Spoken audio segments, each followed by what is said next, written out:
This is the Gita class, chapter 12 and sloka is 17. Chapter 12 is Bhakti Yoga.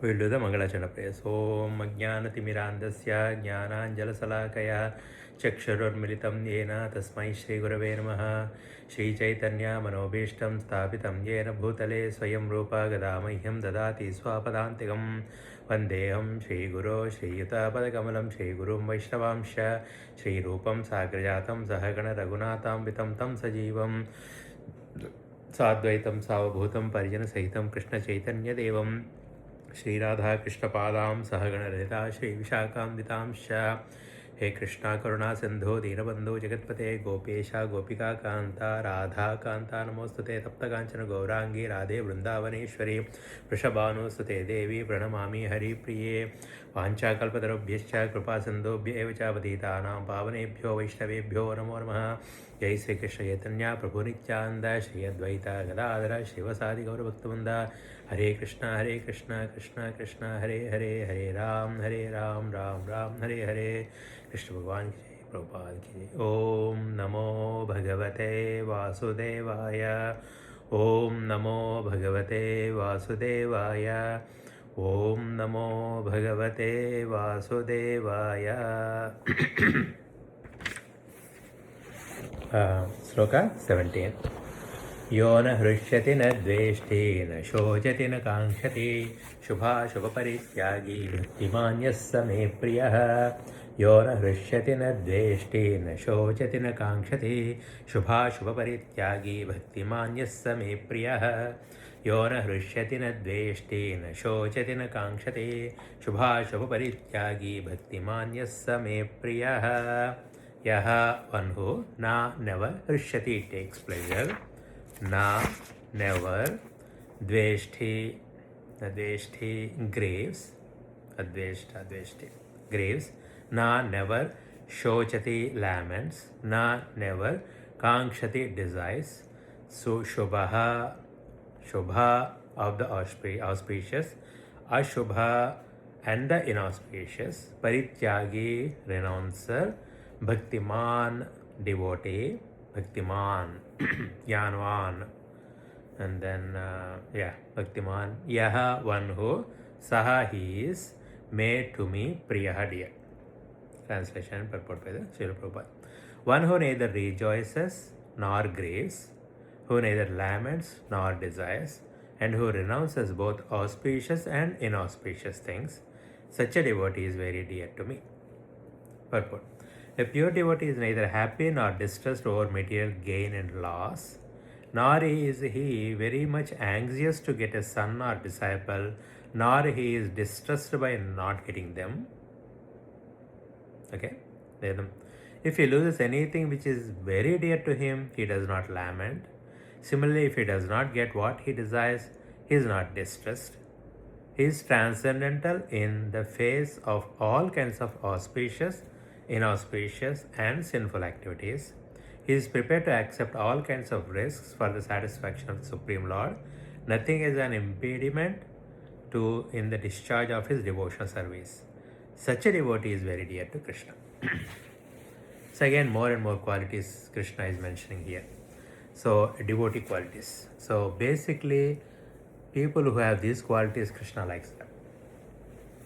So, and if you really see, all these qualities are needed in order to continue to progress in the spiritual journey. Whether it's Jnana Marga or Bhakti Marga, you are not stuck with the impediments.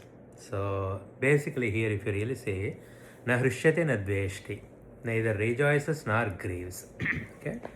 So, basically he is not even, neither rejoices nor grieves. So all these are, if you really see, all these are the mental symptoms, the mind game, it's all. So basically whatever he is getting and whatever he is not getting, those are all material things. That's where mind is attached to it, and then it plays a role and it enjoys the world. If you really see, our true nature is the soul, individual soul or whatever. And then the characteristics of soul is like a Satchitananda. and then we are like a Purnamada Purnamidam Purnat Purnamadachyate Purnasya Purnamadaya Purnameva Avashishyate. We are Purnam, not Apurnam. Purnam means full. Full in what? We are eternal, always there, and consciousness, fully consciousness, and then Ananda Swarupa. We are all. So if you really see the material things, the moment you are in the dream state or waking state, or the moment you fall down from the soul into the embodied body, embodied soul, then immediately what happens is like whatever the soul's properties we are imposing wrongly on the body, and then we are trying to achieve the whatever the our true nature is. We are eternal. We want to keep the body eternal and always consciousness, knowingness, and then always happy. That is the reason we are all striving for the objects outside. That's why the devotee or the jnani, he knows exactly what his position is. That's why he neither rejoices nor grieves, because all that is coming and going, sukha or dukkha, basically are all our indriya bhogas, and then they are all actually it's a maya. They are not even there basically. If you really see that, okay, that dveshti. Na shochati na kangsha, neither laments nor desires. Like Prabhupada explained, his material gain and loss, he is not, he is devotee neither happy nor distressed. So basically he is at the higher picture, higher level. So for example, when the child is, when it is in the child, he, by the toys and everything, he's so attached, and then when he loses toy, gains a toy, he is happy and same, but happy and sad. And at the same time, when he is matured adult, then at the same toy, whatever happening, he is not even care about that, whether the toy is there or not. He's in the same state. That is why same thing, our buddhi should expand so much that at the true level of our true nature, then what happens at that time? Then all the material gains and losses we see actually equally, because we are not in the material plane, we are on the spiritual plane. At the same time, na shochati na kankshati, you don't ask anything and you don't lose. What is that? Neither laments nor desires. Basically, you don't lament anything, and it's a very high state. Small things, the more and more you grow, maybe certain things you are with that state, like losing the money or losing the material things, or small things or big things or whatever. But when the test comes, at that time, you may be at a one particular level, and beyond that there are so many things which you don't want to lose it. You don't want to, you have a desire of that. Like for example, keeping the body, you want to live in the body, and then when you are diseased and then trying to lose the body, at that time what is your mental state? You have to think like that. And the attachments, the close attachments you have. So that's why this is like a continuous process. Keep on doing the sadhana, keep on remembering ourselves, our true nature, then you will achieve it. So you have to think, where are we? That's why when you are losing any certain things, you just need to go back to your original nature and see that thing in that particular nature, not like a carried away individual. Okay? And then one who renounces both auspicious and inauspicious things. Here Vidyaprakasa Nandagiri says basically first you renounce all the inauspicious things, like which is not at all like ashubha karmas. And then you do only the auspicious things like a punya karmas. Punya karmas like working for Krishna consciousness, working for that. And then doing only the Bhagavad related stuff. Keep on getting the knowledge, keep on doing the karma yoga, and keep on doing the bhakti yoga. All these things, you start doing that, and eventually you will just transmigrate, transcendent, even that also. That's what Shubhashvarichagi Bhakti Man Yasame Priya. So you have to think, and Vidyapakasa says the spiritually basically understanding everything is you have to be very cautious. You have to be very cautious in observing and then thinking about these terms. The Krishna is using it. It's very high level stuff. So you have to think based on the situations and then like that. So Bhakti yokka parakasta sthiti or charma sthiti, jnana sthiti rendu okate. Basically, jnani irunu paripurnamaina bhakti or jnani, same in the daiva sthiti or atma sthiti, same thing. So they are like Brahmeti, Paramatmeti, Bhagavaniti Shabdaye, or Jnani or Bhakti. We are already talked about so many stuff like the qualities of the Jnana or Bhakti or karma yogi or dhyana yogi, everything is same. They transcendent the mind, and the mind eventually be laya, like dissolved. So this is what it is. So if you really see our true nature, like Shankaracharya explains in the Vivek Chudamani, what is our nature is astik astit swayam nishcham aham pratyayalambanaha avasthatraya sakshi san panchakosha vilakshanaha. That is our true nature. If you really analyze that, asti kaschit swayam nityam. There is one asti. We are there forever. Asti. It's not like a nasti. Asti kaschit swayam nityam. Swayam, that is our nature. We are that. Nityam means always, eternal. So we, the soul, asti, they are there always, and then always eternal. Swayam, that is nothing but us only. We think this is us, but not this is us.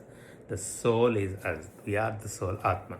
Asti kascha swayam nityam aham pratyayalambanaha. So we always think the false ego rests on the real ego. So what is the false ego if you really analyze it? The first of all, Atma Chaitanya, the consciousness, Atma Chaitanya, the power of the consciousness falls on the buddhi, and through the buddhi, the consciousness expands into all the upadhis.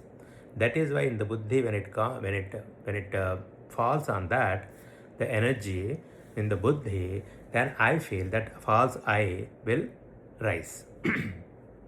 That false I will stay all these like three states of we'll get into the next one, all the three states of the life, and at the same time all the panchakosha, 5 koshas, and it goes on, and it basically plays a role. And that is what and we are not that, but we are the real ego. And then that is what our true nature is. Our true nature, the soul consciousness, we are the Chaitanya Swarupa, Chitta, and then that our energy goes into all the upadhis all the time, and like a Surya, like a sun, he's always bright, and his energy is there, his light and all that thing are there, but the cloud comes and then interrupts, and at the same time it goes away. So the cloud is Maya, that is the real false I, and the cloud is created by the sun only. That's why us, the Chaitanya, because of the Maya, the false ego, rise in that buddhi. That's called I, the false I. And then when that ego, how that ego comes is, oh, I am intelligent.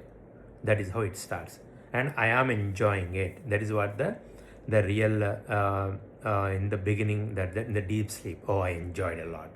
Chala sukhanga undi. So much happy, I enjoyed it. I had a nice sound sleep. That's also the false I is saying that. It's not the real I, because the real I is there all the time, and all the time blissful, and it won't even say that I am enjoying it, because the people who say I am enjoying means before that time he might not have enjoyed it, or he may be after that certain time of he may not even enjoy it. That's how he'll say. So that false I am intelligent, and then I am a thinker, and then I am I'm getting all these thoughts, and then indriyas, I am seeing it, and then the body, I am the body, I am eating, and all that thing. This is what I, false I is coming. And then the basis for the false I is the real I. That is what aham pratyaya alambanaha. Because of our energy, this false I is getting the energy, and then without us, there is this Maya can't even stay that. So all this body and everything, even though we think that the body needs food and water, and then it needs prana and all these are there, but at the same time it needs the Atma Chaitanya. When the soul leaves the body is dead. No matter whether you put it in the mouth, the food, or the air passing through like a prana, nothing will stay here.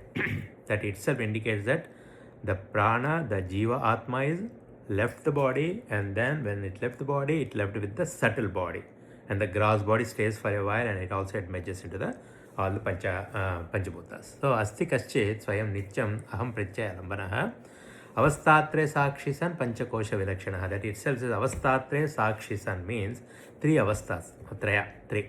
What is that? waking state, dream state, and then the deep sleep state. In the waking state, we see that all the indriyas are functioning, the body is functioning, and then the mind and buddhi and everything functioning along with us, our Chaitanya. Our Chaitanya is always there, things like that.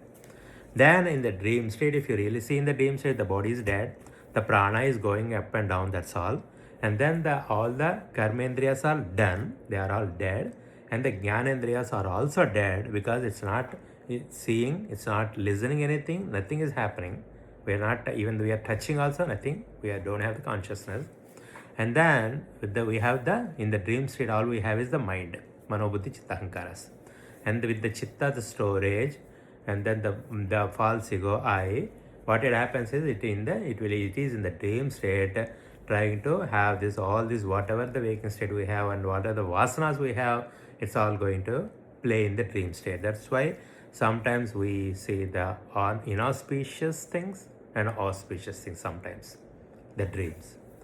Like adharma related stuff in the dreams and dharma related stuff also we come in that. Whether we're stealing something, that is adharma, or we are having illegal connection with someone else, that is adharma. All these things are happening in the dream world. Then in the deep sleep, that mind and buddhi chitta ahankara also dead and then the false I is also dead, but it is in the state of that ajnana state in the deep sleep. That's where the maya is there, that's the vasanas are there, the karana sharira is there, but everything is dead. That is why we can able to feel the real happiness of our real soul. And because of that, we always crave for the happiness from during the other states also. That's why the avasthatre sakshi san. So this is sakshi, or the observer, or the witness consciousness of these three states. That is avasthatre sakshi. And then panchakosha vilakshana. Panchakoshas means what? Annamaya, pranamaya, manomaya, vijnanamaya, anandamaya. If you really say annamaya means food body. Without the food, this body. This is all annamaya. And then because of the food only it grows. That doesn't mean that if you keep on feeding it and it grows forever, nothing like that. It stays, at a certain state it maintains, and after that it dwindles, it goes down. That's how the prakriti state is, avasthatre. So I mean panchakoshas. Annamaya, pranamaya, we know the pranamaya, prana going in, and prana, apana, vyana, udana, samana, and then divided into another 5, total 10 pranas, each doing each functions and all that things. Pranamaya, manomaya is the mind related stuff, and then vijnanamaya is the buddhi, and then anandamaya is the one which is like a deep sleep state. And then a panchakosha vilakshana, it is different from this. That's why we need to keep analyzing each and every thought and energy that, okay, I'm not this, I'm not this. So if you keep this in mind with this one, he says like na hrishyate na dveshti, na shochate na kankshati, shubha shubha parityagi. All these are all related to this Maya world only. Because if you really say rejoices, grieves, these are all the mental symptoms, but not our nature. Our true nature is always Sachitananda Swarupa, Ananda Swarupa. Then there is no question of rejoices or grieve or lament or desire. When you are full, you don't desire anything. When you don't desire, then there is opposite dvandvas are not there. So, and then rejoice, grieves, all same thing. Renounces both auspicious and auspicious. There is no question of auspicious or inauspicious at all, because our true nature is Chit Atma, Satchit Atma. So, auspicious and auspicious again varies by different things, and dharma based on our dharmas and all that. So, if you really see the person who sees equally, who transcends this body consciousness, then that's where the quality is. And then Krishna says he likes that guy. Not like bhakti means not like putting a lamp all the time or showing off, putting tilak and all that thing, showing off things, stuff like nothing like that. All he says, he'll see the qualities. Like in the 8th sloka in this chapter, he says like, give me your mind and buddhi. When your mind and buddhi is totally with the Bhagavan, you will have all these qualities. Okay. Now, in the 17th sloka, we saw these qualities, and then 18 and 19 also, there are more qualities Krishna is going to explain. And then the 20th sloka, he says like, that guy who has all these qualities is very, very dear to me. If you really say, the 20th sloka, those who follow the imperishable path of devotional service, who completely engages themselves with faith, making me the supreme goal. making me the supreme goal. Imperishable power devotion who completely engage themselves with faith is very, very dear to me. And then we'll again reach that. We'll talk about that. So even he says like out of up to 19 chapter, 19 sloka, 13th to 19, there are how many? 35 qualities of the, Krishna mentioned 35 qualities. And then we'll talk about in the next sloka, 18th and 19th sloka, we'll talk about all these 35 qualities. Okay, there are, yeah. So far, if you really see how many qualities is from 13th, like, who is not envious but is a kind friend to living entities, who does not think himself proprietor and is free from false ego, who is equal in both happiness and distress, who is tolerant, always satisfied, self-controlled, engaged in devotional service with a determination, his mind and intelligence fixed on Bhagavan, and he by whom no one is put into difficulty and who is not disturbed by anyone, who is equipoised in happiness and distress, fear and anxiety. And the next sloka says, who is not dependent on the ordinary course of activities, who is pure, expert, without cares, free from all pains, and not striving for some result. And then who neither rejoices nor grieves, who neither laments nor desires, and who renounces both auspicious and inauspicious.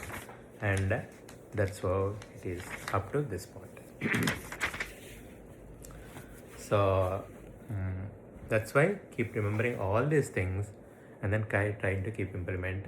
And whenever the situation comes, keep on remembering these things and then try to get away and then be in your own nature all the time, thinking about your own true nature. That is how the bhakti. Again, I'll finish with what is the bhakti means. What is that? There is a sarvopadi vinamuktam tatparatvena nirmalam hrishikena hrishikesha sevanam bhakti richate. Sarvopadi vinamuktam tatparatvena nirmalam. So basically upadis. So he will remove all the upadis and then he will engage all his upadis in the service of Krishna. That is what the bhakti means. And another one, Uttama Bhakti, is Anyaya Vilashita Sunyam Jnana Karma Anavritam Anukulena Krishnanu Silanam Bhakti. Basically, there is no desire at all in serving the Bhagavan. That is the main thing. And then even the Jnana qualities, the Prajna qualities also, Prajahati Yada Kaman Sarvan, no desire at all. So either Jnana, Bhakti, Karma, whatever may be, the desire should not have a desire because you are in the Purna Sthiti. So keep on remembering your true nature and all the time, and then keep on practicing this bhakti so that the mind is controlled, and with the vairagya, practice and renunciation, the buddhi is controlled, and then eventually you will get into one particular state. These vasanas are so strong, no matter how many lives we are getting that, so we keep on doing that and keep on realizing that, and then eventually we will be in a state, Purna Sthiti. So one way or the other, try to be with the Bhagavan all the time, then your life will be successful. Like Prabhupada says in the Bhagavatam so many times, and Gita also, this is the highest state of life, and then this is the Purna Sthiti, and then the purpose of the life is fully satisfied with the realization of our true nature, and then serving the Lord Krishna, and then satisfying the Lord. Then, like Krishna mentioned in this chapter, he mentions that whatever he says, like give me your mind and buddhi, that's the highest thing. And also with that, he is saying that you need to observe your own qualities. And then that will tell you whether you totally gave your mind and buddhi to him or not. Okay, I love you. Oh, Krishna Prabhupada. Very good.